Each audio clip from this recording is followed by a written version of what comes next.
Good morning, good afternoon, good evening. It is I, Kio of the Kios. Welcome back to the channel, guys. And today we're going to be going over the closed alpha to Smite 2 patch notes. They came out while I was asleep, but during the day for you guys. So I'm going to quickly go over these patch notes, kind of give my first impression thoughts. A lot of this info maybe stems from Smite 1. Unfortunately, I don't have a lot of experience on Smite 1, so these are more of my raw thoughts about Smite 2 and things that are coming out in Smite 2. But we're going to go over pretty much everything. We'll skim through a lot of it, but most of the big hitters we'll go over. So welcome. If you like the video, make sure you leave a like and comment on the video. Let me know what you guys want to see for future Smite 2 content. With that, let's start. So Smite 2 closed alpha 2 update notes. General gameplay fixed an issue where arena mode was not granting the correct amount of worshippers. I know people were complaining about this. Fixed an issue where mastery level 9 required more worshippers to attain the mastery level 10.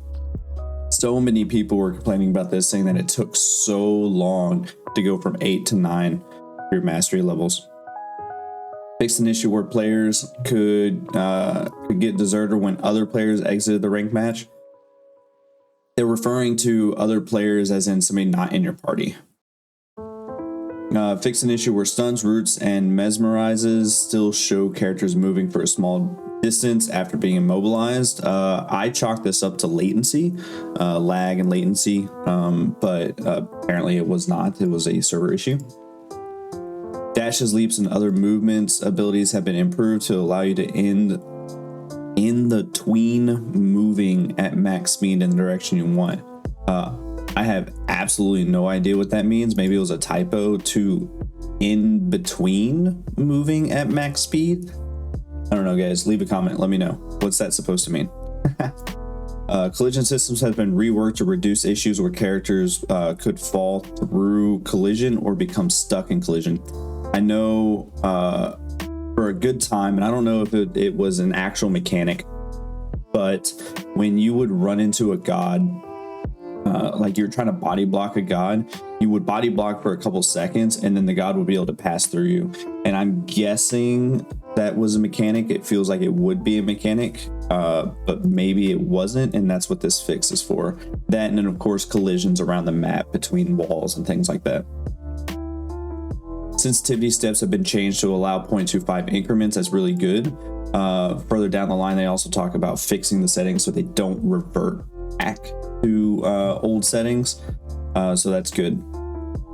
Allow for those sensitivity settings, allow you now to click and hold to cycle fast. So it's good to help with the arrows, especially for console players. They added in a lot of arrows on a lot of different UI elements in order to help with console players. Simultaneously, opposing cardinal directions have been added with last input priority as the default. That means your most recent button press will now take priority over any direction already pressed. Smite 1 used a neutral setting here where inputs would cancel out. This can be adjusted in gameplay settings. So this is saying that if you're pushing, like if you're on keyboard and you're pushing A and D to A and D spam, like left and right, this no longer just keeps you still. What this does is it prioritizes which one you hit last. So if you're hitting A first and then you hit D, you're going to go right, even though you're still holding A down. They said it can be adjusted in gameplay settings, so maybe it's a setting that you can turn off and on. The reticle will now display the X setting. I don't really mind either one for this, but it's a good for settings. God Mastery progress is capped at level 4 for co-op queues to match Smite 1. God Mastery progress is capped at level 4 for co-op queues to match Smite 1. So what this is getting at is you can't get higher than level 4 while playing AI. So if you are playing co-op versus AI, you cannot get your god that you're playing a lot past level 4. Meaning when you see level 5, level 6, level 7, level 8 gods, etc., they play PvP. They just didn't grind co-op versus AI. Artwork updates. Soul and your mirror cards have reworked to show more of the artwork. I always love things like this. Having UI artwork. I'm a sucker for like main menu stuff, right? So when I'm in the loading screen and I'm looking at all the artwork, if I can see more artwork, I'm okay with it. I'm happy with it. Jingwei card has been adjusted due to player feedback. I don't know exactly what that means. I didn't see any player feedback for Jingwei's art, but I'm excited to see new art. Hades' staff has been reworked to a two-pronged trident. This was shown on Twitter what it was going to look like. For this video, I'll post up a video for you guys, or a picture of it. Updated CC buff icon art to new consistent set symbols that match those used in the ability tooltips. They're just updating the UI to show what our icon should be used for the CC. This is good. UI updates. This is what I'm going to enjoy the most. Fix a variety of issues where settings would reset in unintended times. So many people, including myself, was getting issues with this. I'm happy that's in. God page now has arrows in the top left to allow cycling between gods without backing up the full list. I don't mind going back to the full list, but being able to like know that, okay, on her was first and then it was Hades next, I could be able to just click the right arrow and just be like, okay, here's Hades. Items in inventory that are ready to be upgraded now display a gold coin icon. That's just a quality of life thing. Knowing whenever your item is able to be upgraded is really cool. So that way, before you back, you don't have to go into the shop and be like, okay, I have enough gold for this next item. I can just be like, okay, this item upgrades. I now have enough gold to upgrade that item. My only concern with it is because of the new item tree layout for it, how is it going to know that I want to upgrade to this tier 3 item? Because tier 2 items can upgrade to a lot of tier 3 items, right? So how does it know that I want to upgrade this to a tier 3 item? I'd be curious about that. Fix various issues within the item store that affected console navigation, gold display properly using the undo feature, and click registration. Anything that they can do to help console feel more quality of life, feel more better, they need to do it. So this is great.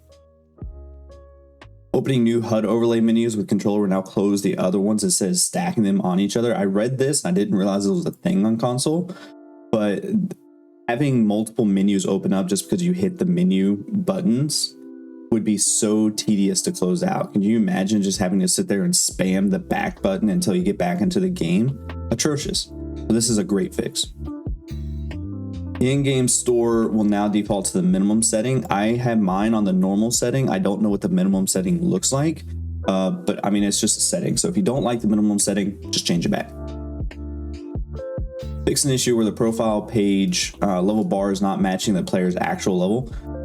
This is big before your first match. It would show you were level 1 when you first logged into the game, and then later it would show after your first match, it would show your actual level.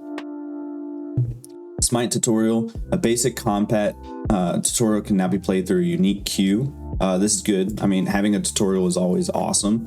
This is intended to convey the basic concepts of the game, and more features will be implemented in the future to help players grow their skills over time as they learn the nuances of Smite 2.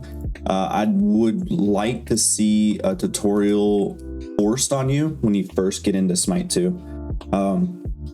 Just because I know new players and how MOBAs work and things like that, especially coming from predecessor, I would like to see you at least have to complete a Smite tutorial, at least one Smite tutorial, whatever it is, like your basic one. And then I know Smite 1 has like tutorials, like different tutorials, like a stacking way. So like you do tutorial 1, you get these perks, and then you do tutorial 2, and then you get these benefits. Tutorial 3, you get these benefits, right?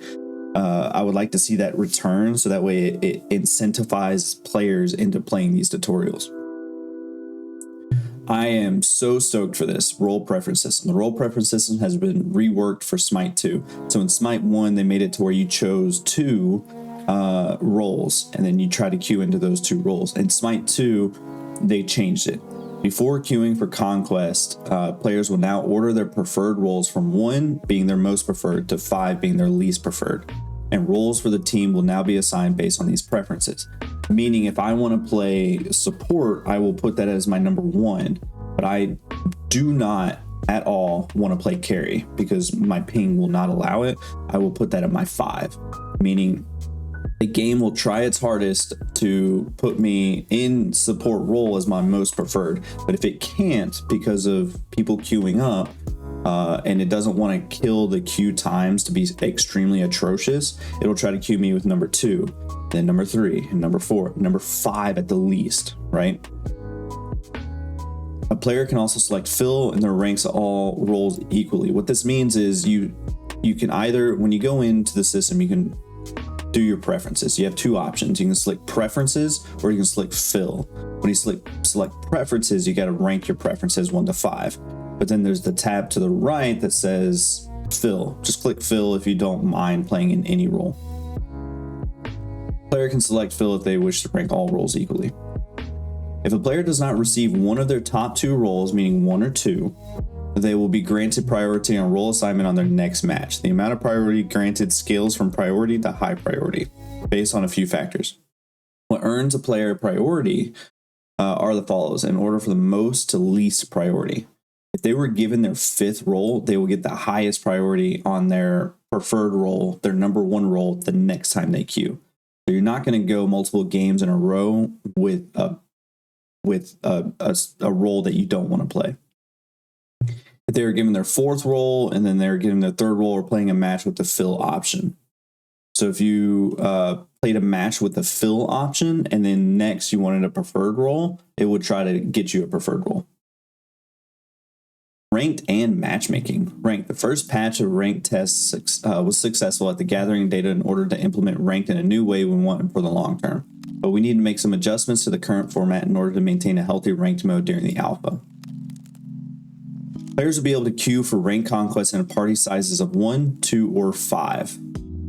Solo and duo queues will be placed in the same matchmaking pool, and full parties will only be able to play with other full parties. You're not going to be able to queue with 3 or 4 people. That's the main takeaway. Currently, you're able to queue with 3. Now they took that away. You're only able to queue solo, duo, or in a stack of 5. If you are solo duo queue, so this is kind of matching kind of what Predecessor was doing if you played Predecessor. If you're on my channel, you probably play Predecessor because I used to be a Predecessor content creator. This kind of matches that, solo duo queues. If you are in a full stack, you're only getting queued with full stacks. So it kind of mimics how Predecessor was doing it. Dev note, long term, we know this is what is needed to create a solo party queue experience that follows our vision for Smite 2 ranked. However, for you to succeed, we have identified a few key systems we need first developed to support that. During the time of the alpha, the healthiest thing for ranked is to combine the 2 most common forms of queuing, solo and duo, into one main queue for matchmaking and party reasons. I don't hate this, right? I understand their concept behind it. I know there's going to be so many people that are like, I play with only 3 people and I want to play ranked. I only play with 4 people and I want to play ranked. They're just not going to be able to do it. It's going to be solo duo queue. I understand that side. I sympathize with you guys because you want to play with all your friends and sometimes you don't have a full 5 stack of friends that you're playing with. I'm in the same boat. I have 2 friends that I can play with, 3 friends max, and I can't rank with them. But I'm playing with friends. I might as well just play regular queue and I'm okay with it, right? For ranked reasons, solo duo queue being in here, I'm okay with, right? And it's going to shorten those times. So if I am just playing with one other person, it's not going to take so long to find matches with people duo queued. You know what I mean? Full party 5 stack queue times matchmaking should be expected to be more variable, but this experience will be something we wanted to offer to all players. So I mean, unless you're playing with 5 stacks, it's going to take you a long time to find other 5 stacks. That's just the way it is. It's like people don't often queue with 5 people, so it's just going to take longer. I was just talking to somebody I was playing a game with last night about time to select a god has been reduced from 60 seconds to 45 seconds. We were just talking about how 60 seconds for every person to pick a god It was just so long. And I'm so glad they changed this to 45 seconds.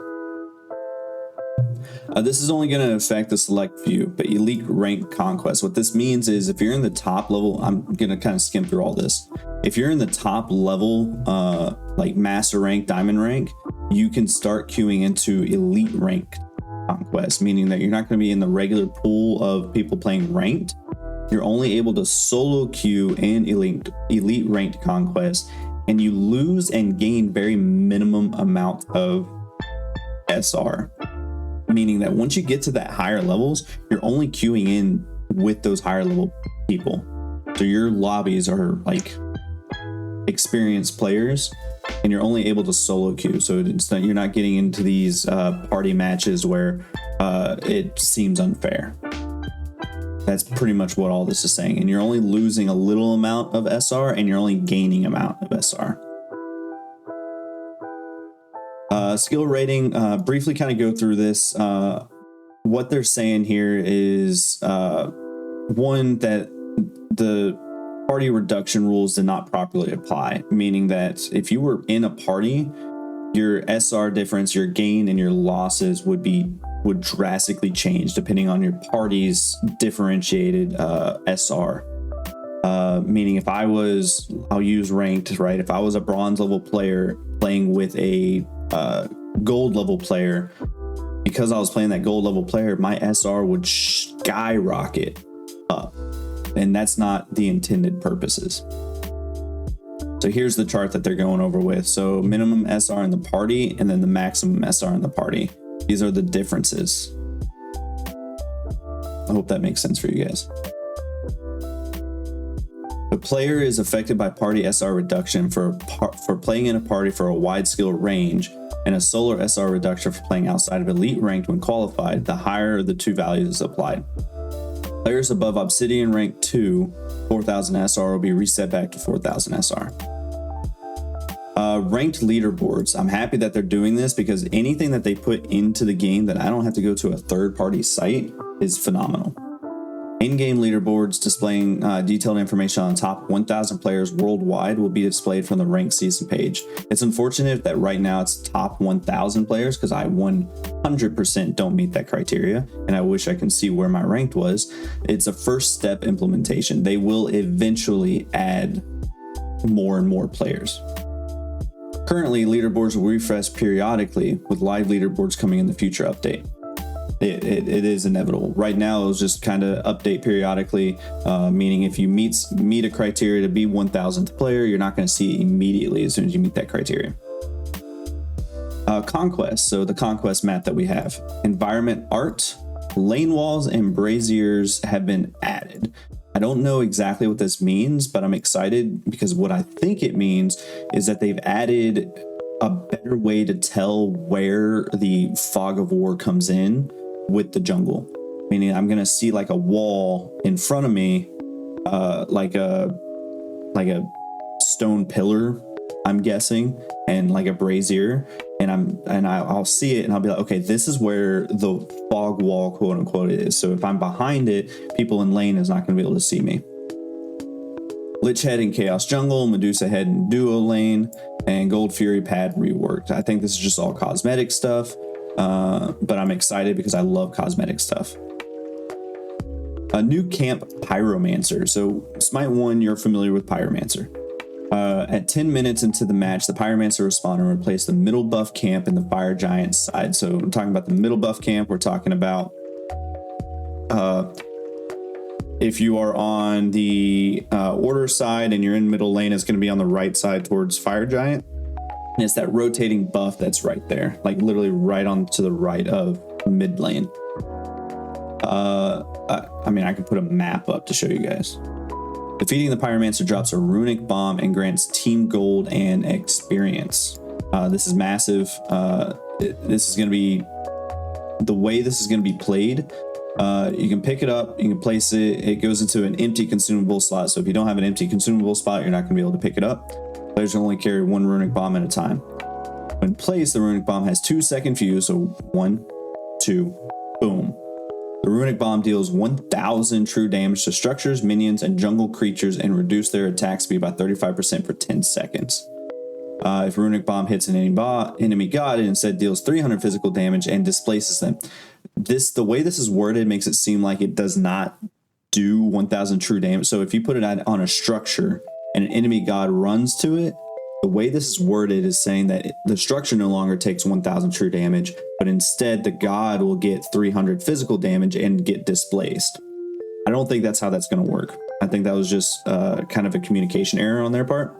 I think it'll still do 1000 true damage to the structure, but also only 300 physical damage and displaces the god. So the god's not going to take 1000 true damage. That's what they're getting at.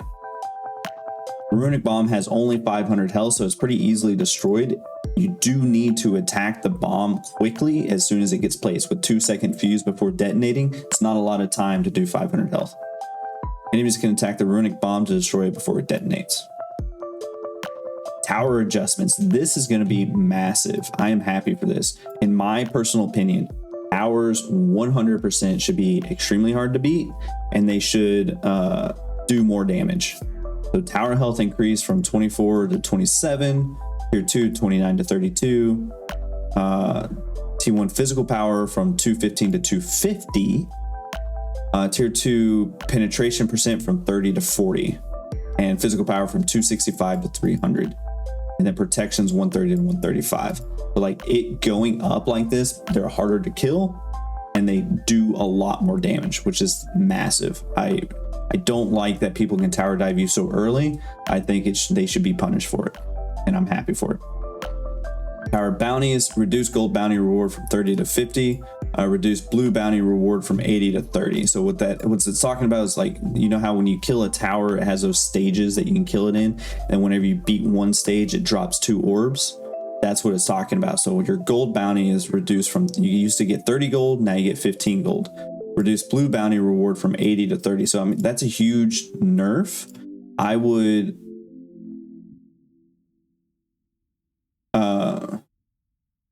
enjoy that staying the same, considering they made the towers more difficult. I feel like the bounty should be higher as well. Tier 2 tower now grants a different amount of gold per bounty. Tier 2 gold bounty grants 25 gold. Tier 2 blue bounty grants 50 gold. So it no longer grants gold.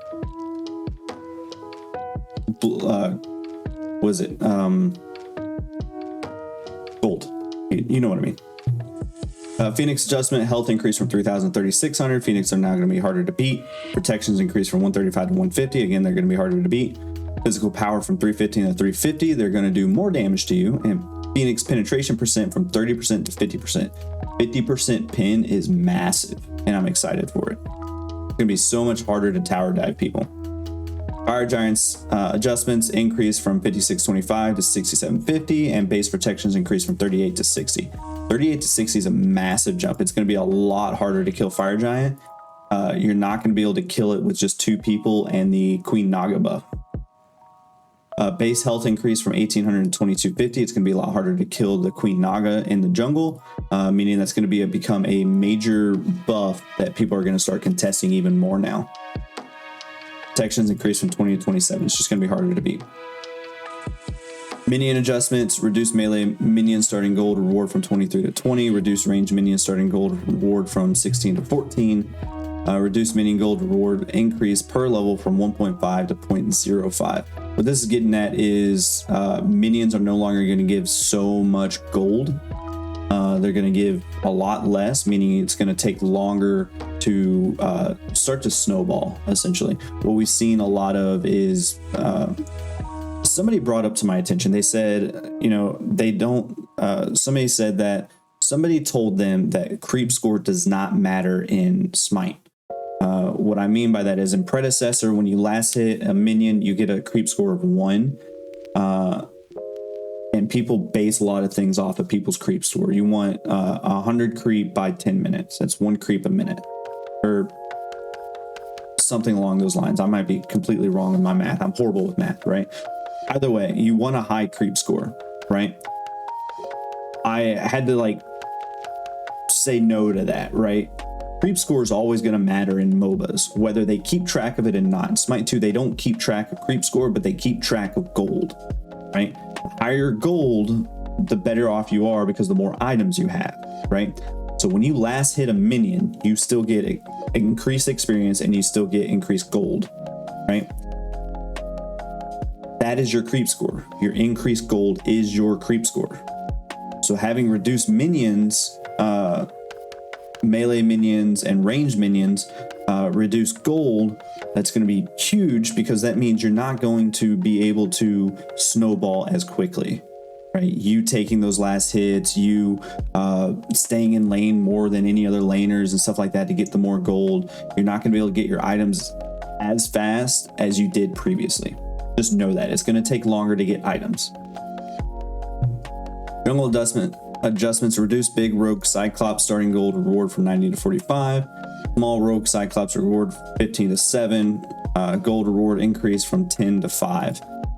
What I am worried is that with all these adjustments, the harder towers, the less gold for minions, the camps being having more health and higher defense, things like that, I'm worried that it's going to increase the time games are.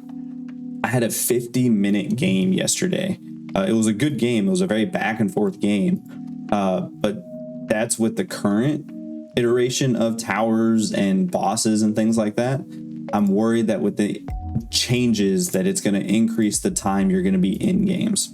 That's my only concern. I'm worried that that's going to be a thing. Arena, environment art, reduce color saturation slightly, reduce setup time from 60 seconds to 45 seconds. Again, that's huge. Basic tutorial added, join through change game mode arena tutorial. Having tutorials is always awesome. Players will be shown how to do the following while playing Neath in the tutorial. Movement, basic attacks, ability cast, escorting minions, slaying other gods, and winning in an arena match. Further polish will be added to the tutorial in closed alpha 3 and free to play launch. Gods. Amaterasu, new feature. Divine Presence now applies additional duration-based buffs on activation to Amaterasu and nearby gods. It provides attack speed when changing to red stance, or it provides health shield when changing to gold stance. Dazzling Aphys's third attack is now a full circle sweep attack, hitting the area all around Amaterasu. So I believe it was a like a cone effect in front of you before. Now it's a all around. She hybrid scales. So AO1 persistent int. Strength buff scales up with intelligence. Health shield scales up with max HP. AO2 mitigations while changing scales up to with intelligence. AO2 and AO4 have damage scale up with intelligence. For general, she deals physical damage. She does have strength and intelligence ability scaling.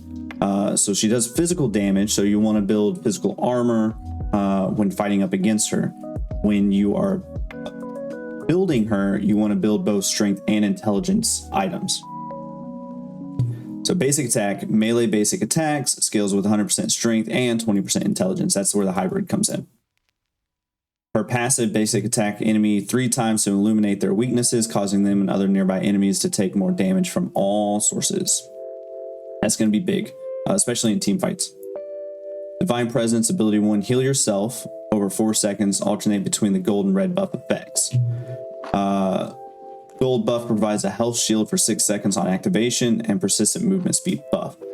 Red buff provides an attack speed buff for 6 seconds on activation, persistent strength and intelligence buff. Meaning while you're moving, while you're trying to get to lane and you're trying to get away or something like that, switch to your gold buff. Whenever you're in a fight and you want to be in that fight, switch to your red buff. Heavenly Reflection, charge your mirror for 5 seconds to decrease all damage you take while charging. Reactivate the ability to fire a projectile that deals base plus 65% strength, 85% intelligence, physical damage to enemies, increased by the mirror's charge amount. Kind of similar to how it was in Smite 1. Deal and take damage to charge the mirror. Base damage should double when mirror is fully charged. Meaning more damage you receive, the more damage you're going to output.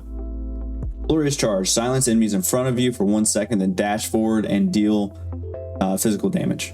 Pierce through and damage minions, but stops on the first god hit. Meaning you're going to be able to use it. You're going to pass through all the minions you hit. You're going to deal damage to the minions. But the first time you hit a god, you're going to get stopped. You're not going any further than the god. And their ultimate ability, become CC immune and then attack 3 times to deal physical damage to enemies in front of you for each time. Attacks deal more damage, have bonus effects on each subsequent successful hit. Meaning if I attack again and hit, it does more damage. So second hit deals 1.2 times damage and slows for 30% for 2 seconds. If I hit that third time, it's going to deal damage for 1.4 times damage and stuns for 1.5 seconds. Here's the issue though. If I attack and hit, miss, and attack and hit, I'm not going to get any of these. You have to hit that middle attack. You either miss your first one, hit your second or third, or you hit your first and second and miss your third for any kind of subsequent attack. But if you miss your second attack, you're not getting any bonuses. Keep that in mind. New Wall, new features, Strength and Wood now. So I never played New Wall. Strength and Wood now roots enemies hit every 15 seconds. Cooldown reduced by 1 second each time New Wall hits an enemy with a basic attack. Wow, that's going to be annoying. New Wall and her allies now gain Strength of Water when entering a mysterious fog, retaining the movement speed bonus for 5 seconds after leaving the fog. Re-entering refreshes Strength of Water. When New Wall fires Clay Soldiers, she gains Strength of Earth, which grants flat magical penetration. Clay Soldiers' dash attack no longer reduces protection, so they kind of nerf the Clay Soldiers. New Wall Clay Soldiers' explosions now also stun towers and phoenixes. That's pretty big. Having something that stops towers and phoenixes from attacking you is pretty big. After using Shiny Metal, New Wall gains Strength Metal, which causes her basic attacks to hit all enemies within a 2 meter of the target hit. That's obviously good. After using Fire Shards, New Wall gains Strength of Fire, which causes her basic attack to go further and faster. That's awesome. New Wall can stack any amount of basic attack modifiers. For example, if she has Strength of the Metal, Strength of Fire, and Strength of Wood active all at once, her basic attack will go further, faster, and root all enemies hit with a 2 meter of her target. She's gonna be like Thanos from the Avengers. She deals magic damage and she scales with intelligence. So if you want to combat her, build magical defense. If you want to play her, you're going to be building intelligence. Basic attacks, range basic attacks, scales with 100% strength, 20% intelligence. Basic attacks are always going to be strength. Strength of Wood, her passive, every 15 seconds, your next basic attack will root all targets hit. Damaging an enemy with basic attack reduces their cooldown by 1 second. Reduces this cooldown by 1 second. Mysterious Fog, send a dense fog slowly forward that deals base magical damage when it touches an enemy. Enemies that remain in the fog take additional damage every second. You and ally gods are stealth when inside that fog. Gain Strength of Water, which gives you movement speed. Allied gods enter the fog, gain Strength of Water. Clay Soldiers, your ability to summon Clay Soldiers that attack a chosen target. Clay Soldiers will dash at enemies within 4.8 meters, dealing magical damage, and begin the basic attack. Clay Soldiers last for 10 seconds. Gain Strength of Earth, which gives you penetration. Shining Metal, launch a projectile that pierces all enemy walls, dealing magical damage to enemies passes through it. Projectile hits a Clay Soldier, it explodes, dealing damage in the area and stunning enemies and towers. Gain Strength of Metal, causing your basic attacks to deal magical damage in an area when you hit an enemy. And then her ultimate, Fire Shards, you become CC immune. What I'm not liking is that so many ultimates make you CC immune. This is too much of a new player friendly mechanic, and it annoys me, right? If you go into a fight and you know that your ultimate is up, you're basically using your ultimate ability free, right? Pretty much, as far as I've seen, most gods currently in Smite 2 are CC immune when using their ultimate. It's because people want to use their ultimate and they don't want to get stunned out of their ultimate. So it's like, what's the easiest way to fix it? Become CC immune anytime anyone ults ults, right? They don't become skill shots. If you go into a fight and you see that somebody's CC is down, you're safe to use your ult, right? But if you go into a fight willy-nilly, use your ult and they get CC'd, it's your fault, right? You should have known that his CC was up or that you were potentially going to get CC'd. Don't use your ultimate until you know it's safe to do so, right? They made it so like noob friendly that most gods can use their CC. It's kind of annoying to me. It takes away some skill aspect of the MOBA. Become CC immune and ascend in the air. You and your team gain visibility on all enemy gods. Some are fire shards that deal magical damage to each enemy god. Gain strength of fire, which causes your basic attacks to go further and faster. For the god balances, I'm only going to briefly touch a lot of this. Just know that Mordred got a nerf. Ares got a nerf. Jingwei got a nerf, but her agility fixed. So agility adjusted this ability to make it handle more like Smite 1 responsiveness after dashing from her knockup. I know a lot of people are having trouble going further with her knockup when she dashed. It should be fixed now. Added mention of gaining an additional explosive bolt charge on use of the description. Ymir got a nerf. Bacchus, of course, got a nerf. He does a lot less damage with Chug. He does a lot less damage with Belly Flop. Morgan got a nerf.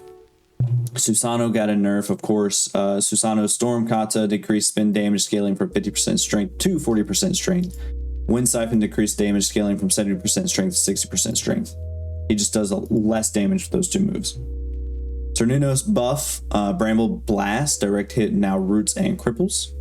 Hades got a buff, Fear always directs targets away from Hades instead of randomly. Bologna got a buff, basic attacks increase hammer basic attack damage. Increase equal to across all targets.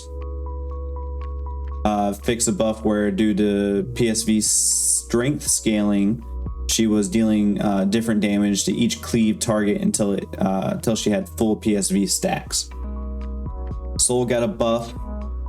She now has added slow immunity to initial channel duration to match Smite 1. Zeus buff, cooldown reduction. Neath buff, Broken Weave added 20% strength scaling to explosive damage. And Athena buff, Reach. Athena is no longer affected by the enhanced slowing penalty when throwing Reach, meaning that her passive, right? So when you use an ability, you can now, your next basic attack will throw. That's what she's talking about. Honor buff, Impale. I didn't think Honor needed a buff, but now his increased base damage. Items. So new items: Sunbeam Bow, Eye of the Storm, Life Binder, and Avenging Blade. So we got some new items to start building with. One thing I saw is the Health Chalice now increases heal per tick from 15 to 20. A new icon shows different when it's at 0 stacks, and they fix a couple bugs with it. Potions no longer have cooldown, so you can use 3 potions in a row because it will now stack up to 3 times. Health Potion and Health Chalice effects contribute to the same stack. Ward, Sentry Wards, and Eye of Providence. This is massive. Duration increased from 60 seconds to 180 seconds. Wards are now becoming useful.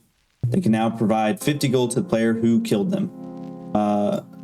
Just having the fact that it not doubled but over doubled the amount of time wards are. It's just massive. This is a welcome change. I'm excited for this. General item: critical strike damage, decreased critical strike damage, and then some more decreases on items.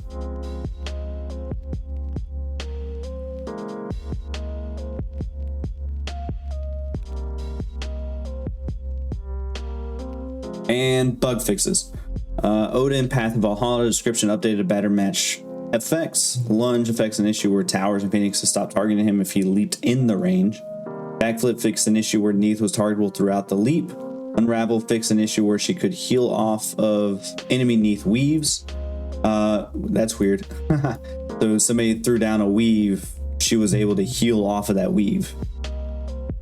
Fixed an issue with radiant skin where her eyes weren't glowing. Areas no escape. Basically, areas when he pulls you back in with his no escape, it is supposed to stun you. There was a bug where it wasn't stunning gods. Now that should be fixed. Mordred, where his bleed enemy tracker on Ascension Pass is not working properly. Fix an issue where using the ability near the edges of Odin's ultimate, causing multiple spheres to instantly kill him in the air.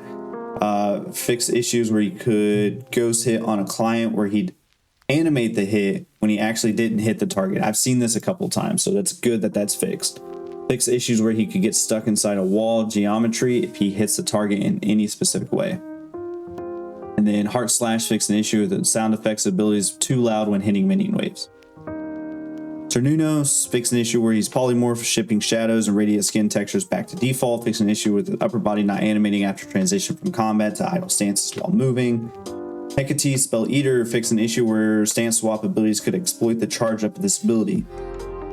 Morgan Changeling fix an issue where transforming into Sano, she could get into a state where she could dash without cooldowns. That's funny. Description of her mark kills tracker had been updated to better indicate how it tracks from bonus damage. Thanatos fixed an auto buy option, not purchasing mana potions. Bologna fixed an issue where she did not have any roll tabs populating in her item store. Jing Wei, persistent gust, fixed an issue where she jumps and leaps over the ability where being interrupted. Rapid reincarnation, fixed an issue where she could fall through the floor occasionally with client lag in her passive flight. Agility fix. So what this means is while she was rushing back to lane, when she drops back down into lane, she would drop through the floor. Fix an issue where she could T-pose if she dashed into Cernunos' ultimate ability. Interesting. Airstrike fixed collision issue where she could sometimes get into a broken state and become immune for longer than intended. Pillar of Agony fixed an issue with this ability pulling targets falling from a knockup, causing them to be struck in the air for a short period of time. Ymir Shards of Ice fixed an issue with the ability on quick and normal cast where mashing the ability button would cause the ability to instantly explode without finishing the animation.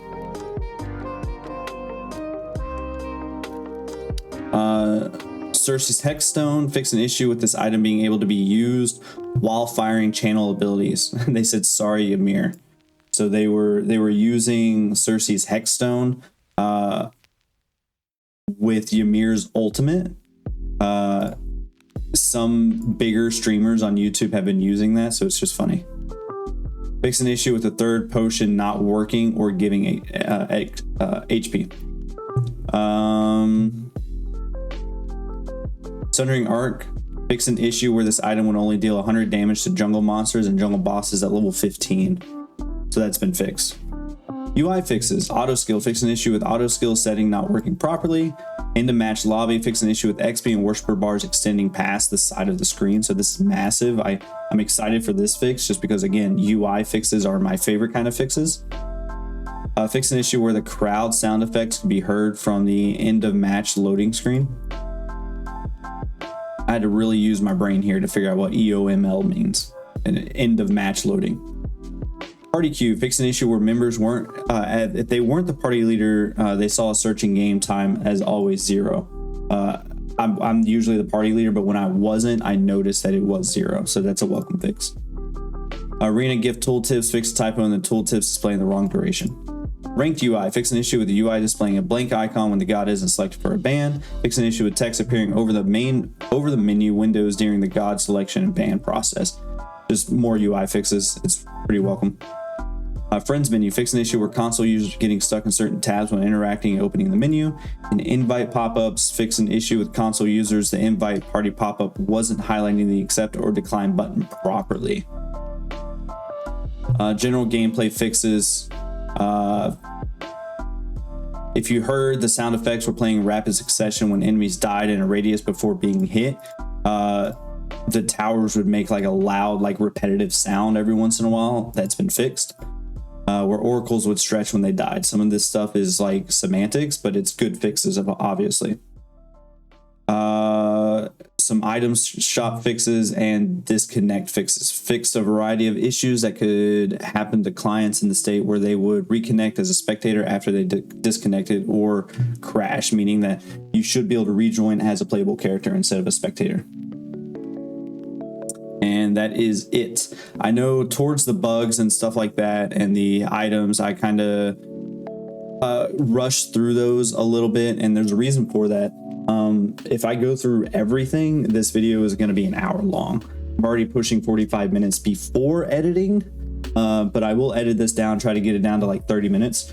But that was my raw impression on the closed alpha 2 Smite 2 alpha update. I'm extremely happy. I'm excited. New wall, Amaterasu, new gods, some welcome UI fixes. I didn't see anywhere in there where they had the HUD editor, but I know in the play test, they had in the public test server that they had HUD editor, and I hope that comes out in this update. I really hope it does, but they didn't have it in these patch notes, so I'm a little worried. But with that, this patch goes live on September 17th. Which is next Tuesday. I'm excited. I'm happy. And then 3 weeks after that, we should get the next alpha update. And then, of course, I'll do another one of these videos. But once again, guys, thank you for watching all the way through. And if you like the video, leave a like, leave a comment. Tell me exactly what you want for Smite 2 content. If you want me to start making God content, like guides, if you want me to make like an overall guide, I plan on making a conquest, like how, like a stupid simple guide to a conquest match, things of that nature. Leave a comment below, let me know, and try to join in on one of my streams. Catch you guys later. Bye.